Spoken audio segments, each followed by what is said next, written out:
Vamos a dar principio a la cuarta frase dicha por Jesús en la cruz del Calvario.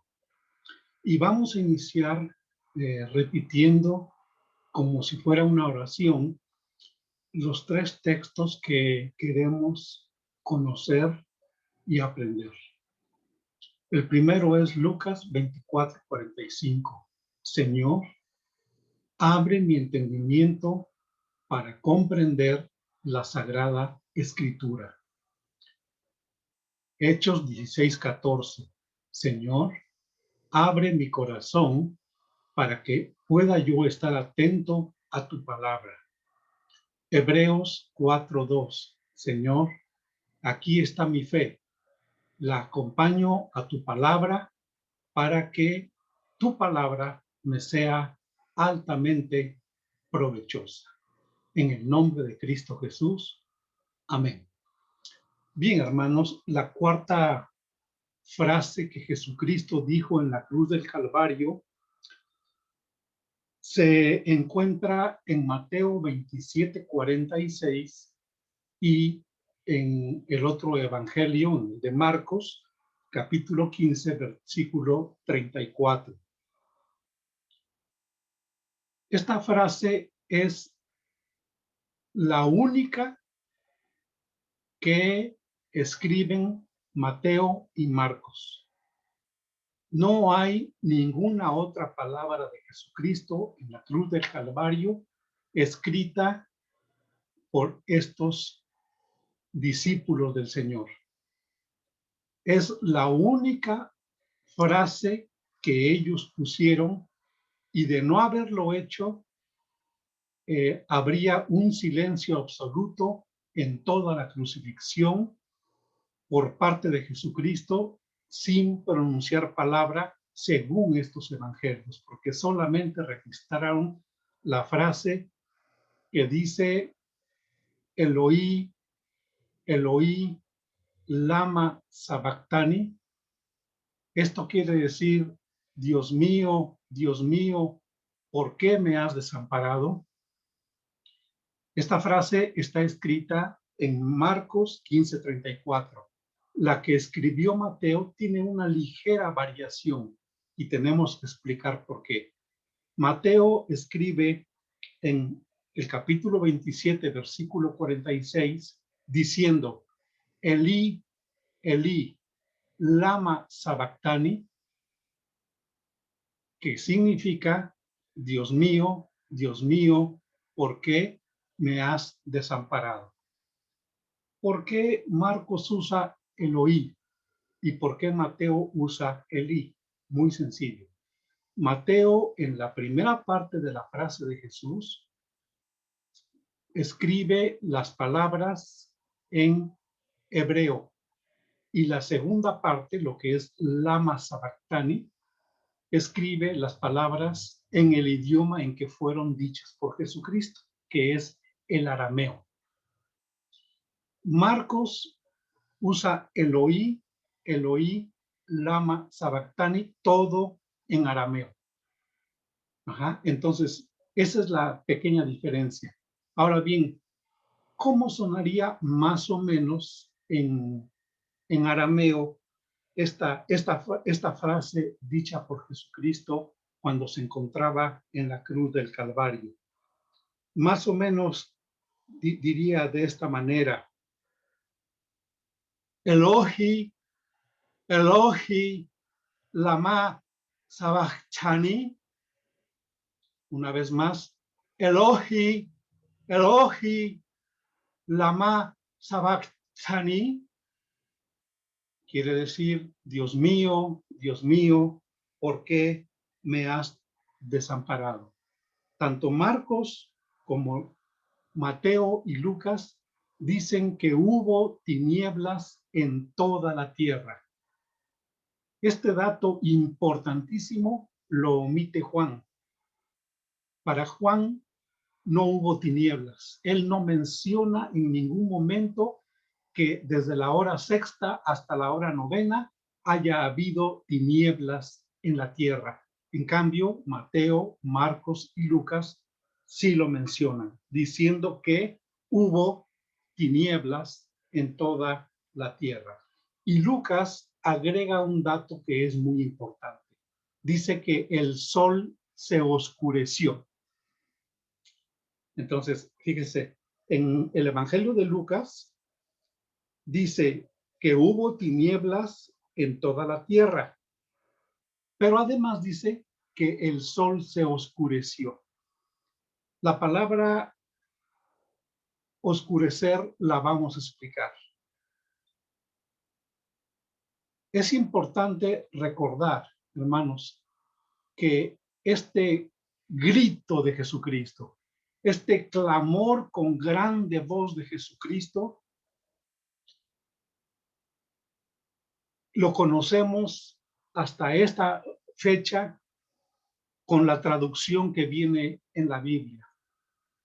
Sin embargo, el verbo sabachthani, que significa desamparar, dicen los hermanos que conocen muy bien el griego del Nuevo Testamento, dicen que el tiempo de este verbo es aoristo. ¿Qué significa eso? Significa que es una acción que ya pasó, que ha sido completada. Es decir, que en el momento del clamor de Jesucristo pudiéramos traducirlo de la siguiente manera: Dios mío, ¿por qué me desamparaste?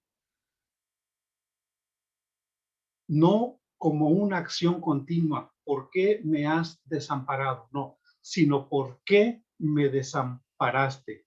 Y luego una también traducción que pudiera ser muy propia es no el por qué me desamparaste, sino el para qué me desamparaste. ¿Cuál fue tu propósito? ¿Para qué me desamparaste? Que podría ser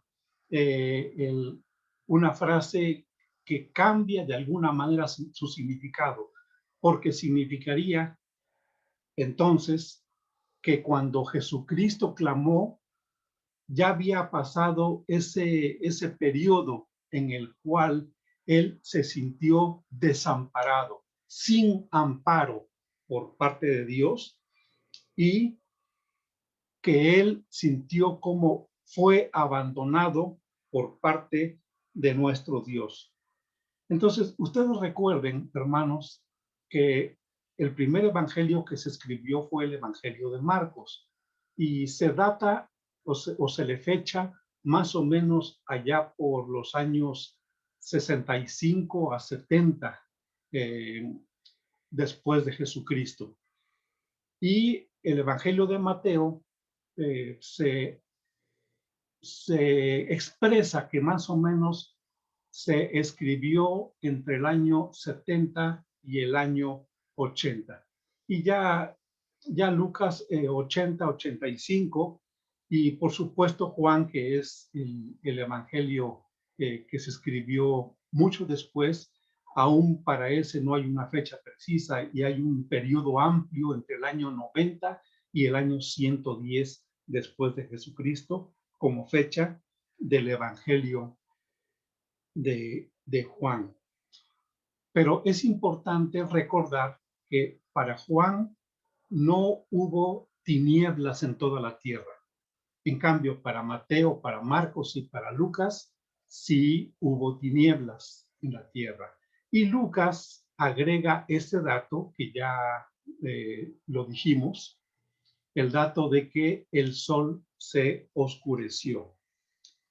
Muy bien, vamos a ver entonces, ahora vamos a compartir la pantalla con una lámina que quiero mostrarles. Ya me hice chiquito, pero no importa, lo hago un poquito más grande y entonces me acomodo de este lado. Dice Lucas 23:44 que hubo tinieblas desde las 12 del día hasta las 3 de la tarde, es decir, de la hora sexta a la hora nona. Dicho sea de paso, para que no se vayan a confundir, cuando ustedes leen en el Evangelio de Juan que Pilato presentó a Jesús ante la gente que estaba ahí reunida gritando que lo crucificaran, el Evangelio de Juan dice que era la hora sexta. Bien, no confundir, porque Juan usa el horario romano y la hora sexta corresponde a las 6 de la mañana, ¿sí? Entonces, en Mateo, Marcos y Lucas, la hora sexta corresponde a las 12 del día y la hora nona o la hora novena es las 3 de la tarde. Bueno, en ese periodo hubo tinieblas en toda la tierra.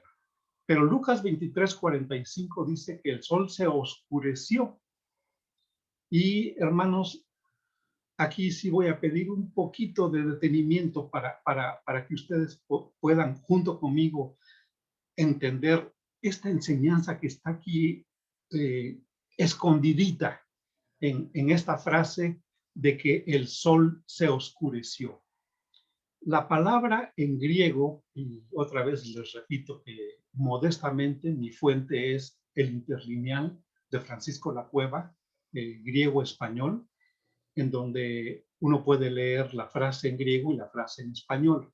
Entonces, cuando dice que el sol se oscureció, para la palabra se oscureció, o las dos palabras, está escrito con una palabra griega que es eklípontos.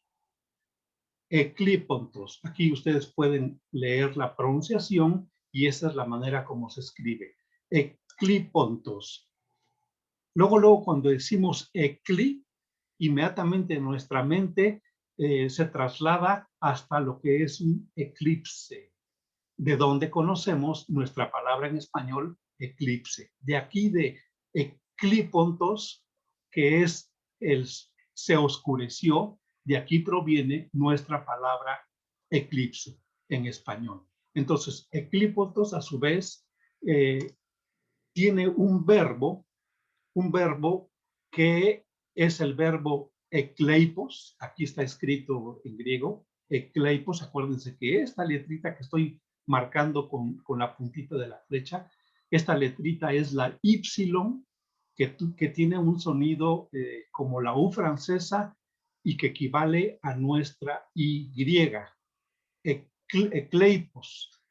Y esta palabra, ekleipos, aquí, tal y como está escrito aquí, significa yo abandono. Cuando ya se conjuga este verbo, que es parte de la palabra eclipse, significa yo abandono. Y este verbo que se encuentra aquí en ekleipos tiene un prefijo ek, que significa fuera, como en la palabra eclesia o iglesia, que es el verbo kaleo, llamar, y el prefijo ek, que significa de fuera, desde fuera.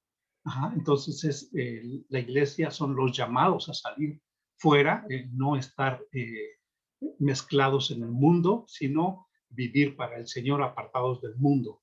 Y este prefijo también significa desde.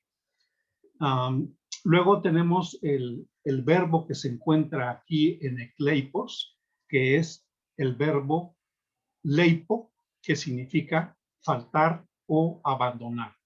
Ahora bien, ¿qué se interpuso entre Dios y su Hijo para que fuese eclipsado el Señor Jesús? ¿Qué hubo entre el Padre y su amado Hijo para que Dios lo abandonara? Porque ese es el clamor de Jesucristo, ¿no? Ya le dimos otro significado en el sentido de nada más del tiempo del verbo desamparar. Dios mío, ¿para qué me has desamparado? ¿Para qué me has abandonado?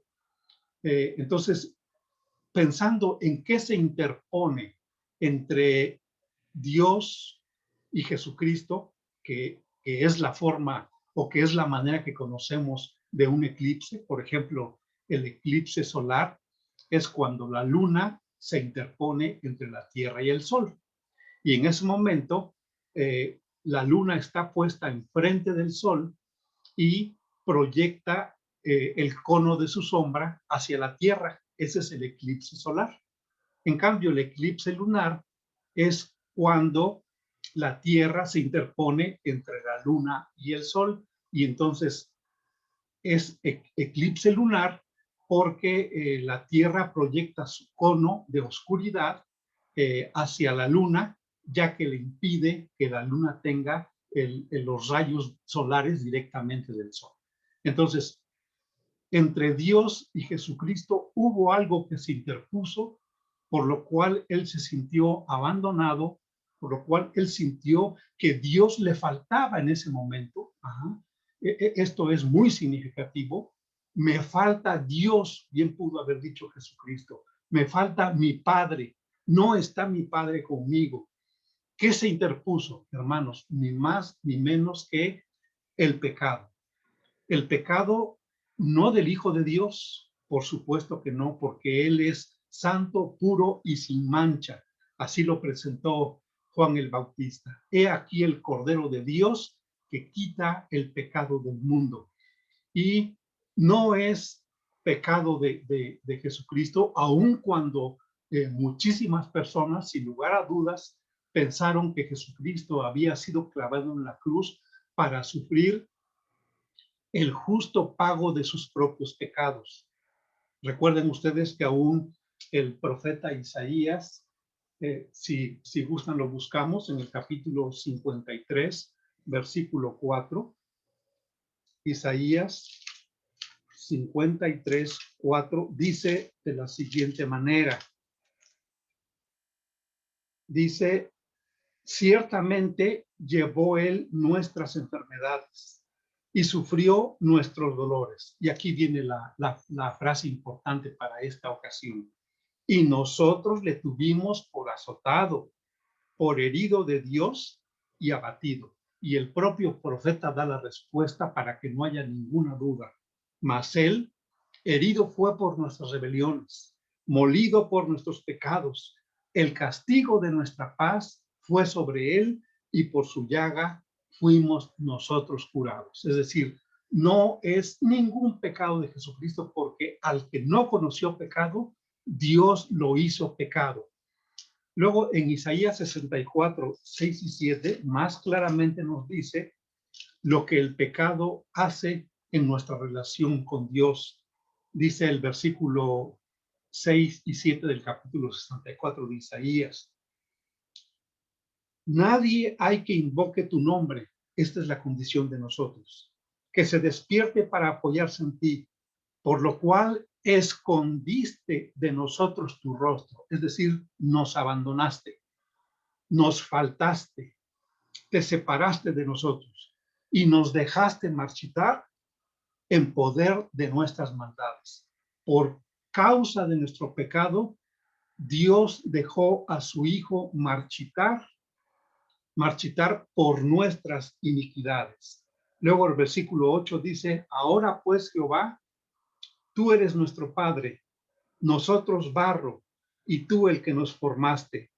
Así que obra de tus manos somos todos nosotros. Pero miren ustedes, el versículo 6 creo que es el que teníamos que haber leído. Dice, si bien todos nosotros somos como suciedad, y todas nuestras justicias como trapo de inmundicia, y caímos todos nosotros como la hoja, y nuestras maldades nos llevaron como viento.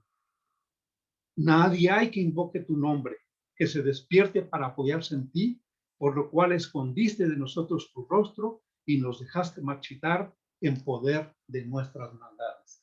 Eso es lo que el pecado en nuestra vida, hermanos, ocasiona en nuestra relación con Dios. Que Dios también, por un poco de tiempo, nos abandone, por un poco de tiempo no nos rodea de favores, no nos colma de bendiciones, pero nuestro pecado hace que Dios oculte su rostro de nosotros y aunque clamemos y estemos orando de rodillas, lastimándonos el cuerpo y hagamos lo que hagamos, si no confesamos a Dios nuestros pecados, Él no nos oye. Así que estamos diciendo, pues, que la palabra desamparar, que tiene en esta palabra griega, kleipos, significa abandonar, pero cuando Jesucristo la menciona en su cuarta frase, estando clavado en la cruz del Calvario, bien pudiéramos recordarlo solamente, recordar que puede significar, Dios mío, ¿por qué me desamparaste? ¿O para qué me desamparaste?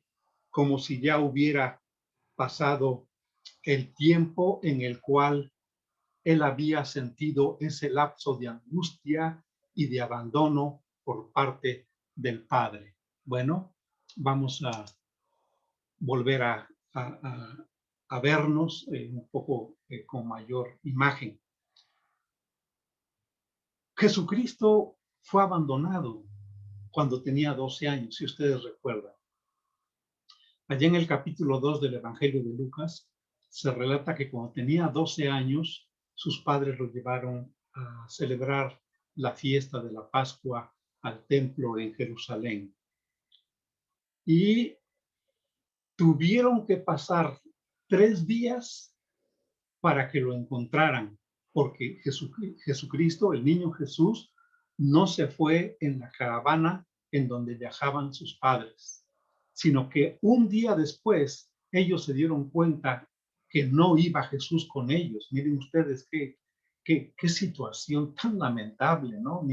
No, en estos días no le cabe a ninguna mamá y a ningún papá, no sé, dejar en la tienda de autoservicio 3 días o un día completo a su niño y luego regresar a buscarlo y encontrarlo hasta después de 3 días. Estarían moviendo ya a todas las autoridades encargadas de guardar el orden. Sin embargo, no es quizá tan notorio esto de que 3 días lo hayan abandonado sus padres al niño Jesús, sino lo notorio es cuando María lo encuentra. Hermanos, en lugar de que María le pregunte al niño, hijo, ¿ya comiste? Hijo, ¿has dormido bien? Hijo, ¿no estás herido o lastimado? ¿No tienes algún rasguño en tu cuerpo? ¿No tienes algún golpe? ¿No te caíste? Hijo, ¿te has saciado? ¿Tu ropa está bien? En lugar de que le preguntara eso, María le preguntó, ¿por qué nos has hecho esto? Jesucristo, el niño Jesús, fue abandonado 3 días. Y luego agrega María diciendo, tu padre y yo te hemos buscado con mucha angustia. Y Jesús se le queda viendo, ¿no? Mi padre y tú, ¿no sabes que en los negocios de mi padre me es necesario estar? Marcó el límite de que José no era su padre. Su padre es Dios y en los negocios de su padre era necesario que él estuviera. Fue abandonado por 3 días por sus padres terrenales, pero no así por la mano de Dios.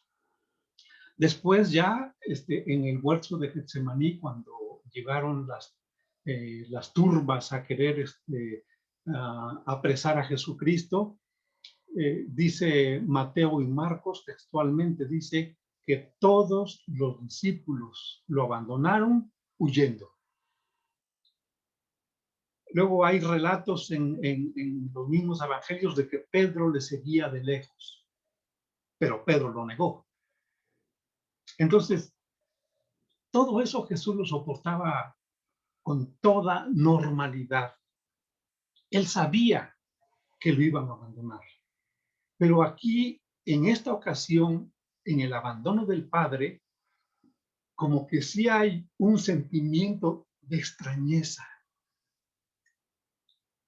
La hora en que más te necesito, la hora en que más falta me haces, Padre, la hora en la que tu amparo debe fortalecerme, la hora en que tu presencia debe inundarme con la plenitud de gozo, es la hora en la cual estoy desamparado, en la cual me abandonas, en la cual me faltas. Creo, hermanos, que aun cuando Jesucristo haya dicho estas palabras, cuando ya había pasado la acción del abandono, porque recuerden ustedes lo que dice el Evangelio según San Juan en el capítulo 1, que hay una conflagración, una lucha, una guerra tremenda entre la luz y las tinieblas.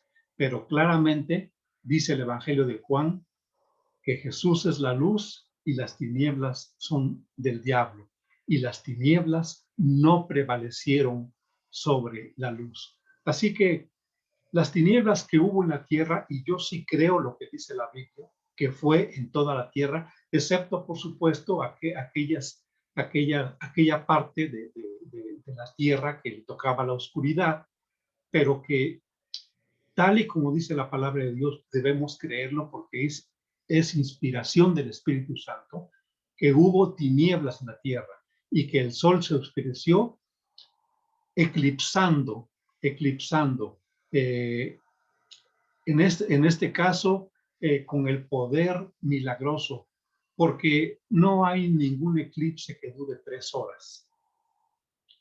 No sabríamos qué hacer. ¿Qué harían los campesinos en Jerusalén, en los alrededores donde estaban los ejidos? ¿Qué harían cuando se oscureció?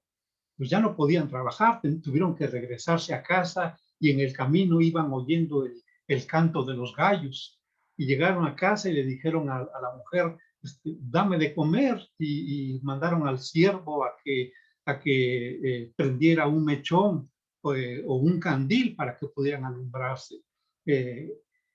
Los trabajadores en las tiendas tuvieron que irse a su casa porque estaba todo totalmente oscuro, las tinieblas eran muy grandes, muy fuertes, pero Lucas es quien le agrega diciendo que el sol se oscureció. Y ya vimos entonces que de alguna manera un eclipse es un abandono. Ajá. Un eclipse es la falta de algo. Es decir, cuando es el eclipse solar, en la Tierra hay falta de sol. Como que el sol nos abandona, como que el sol se retira.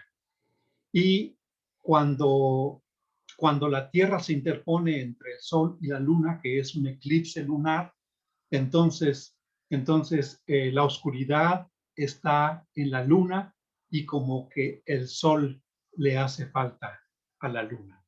Bueno, esto también tiene una gran enseñanza, hermanos, porque cuando Jesucristo clamó, Elohi, Elohi, lama sabachthani, él estaba diciendo claramente, mírame Dios, mírame Padre, son las 3 de la tarde, la hora del sacrificio del Cordero de la Pascua. Yo estoy derramando mi sangre, estoy en el altar del holocausto. A un lado, enfrente, está la fuente de agua para que el sacerdote se lave las manos, se purifique. Y yo aquí estoy en el altar del holocausto como un cordero sin mancha y sin contaminación, derramando mi sangre. Pero ahora, Dios, tomo el oficio sacerdotal y entonces tomo de mi misma sangre y entro hasta el lugar santísimo con un hisopo en la mano y con un tazón de mi propia sangre para regar con el hisopo el caporet, la tapa del propiciatorio, la tapa del arca del testimonio, y voy a rociarlo con mi propia sangre porque es el día de la expiación, el día en el cual tú mirarás la sangre y perdonarás el pecado del pueblo. Pero ahora, Señor, no solamente haces esto, sino que además rompes el velo de arriba hacia abajo el velo que divide el lugar santísimo del lugar santo, para que toda la gente, Señor, viniendo por medio de mí, pueda entrar a tu presencia, porque soy el mediador entre Dios y los hombres, Jesucristo hombre. Y hermanos, cuando Jesucristo como sumo sacerdote en el oficio sacerdotal entra hasta el lugar santísimo, hermanos, lo primero que ve es la oscuridad, porque Dios le dijo a Salomón: yo habitaré en la oscuridad. Y ahí estaba la presencia de Dios en el arca del testimonio, pero el lugar santísimo estaba totalmente resguardado de cualquier ojo humano. El sumo sacerdote solo podía entrar una vez al año, el día de la expiación, pero aquel sumo sacerdote entraba con sangre ajena. Este sumo sacerdote entró con su sangre propia y entró hasta la presencia de Dios, regando con el hisopo la, la sangre en el caporet, la tapa del arca del pacto, del arca del pacto con Dios. Y entonces Jesucristo entra hasta la presencia de Dios y Dios ve con sumo placer que su Hijo ha cumplido la obra que le encomendó. Porque Jesucristo ahora lo vemos en la cruz, clavado, y en toda la oscuridad que hay allí, las tinieblas en toda la tierra, ahí está Dios, porque Dios vive también en la oscuridad. A Dios le es lo mismo la luz que las tinieblas. Él es el creador de la luz y Él es el creador también de las tinieblas. Claro, porque para Dios las tinieblas en Él, lo que le rodea, no significa que Él tenga pecado. No, nosotros cuando tenemos pecado sí tenemos tinieblas, pero Dios no, porque para Dios es lo mismo la luz que las tinieblas. Y nosotros recordando esta imagen como metáfora, como ilustración de que Jesucristo, estando en la cruz del Calvario, ha derramado ya su propia sangre estando en el altar del holocausto. Y entonces él mismo, en su oficio sacerdotal, lleva la sangre hasta el lugar santísimo y la esparce en el caporet, en el lugar de la expiación, para que Dios perdone nuestros pecados.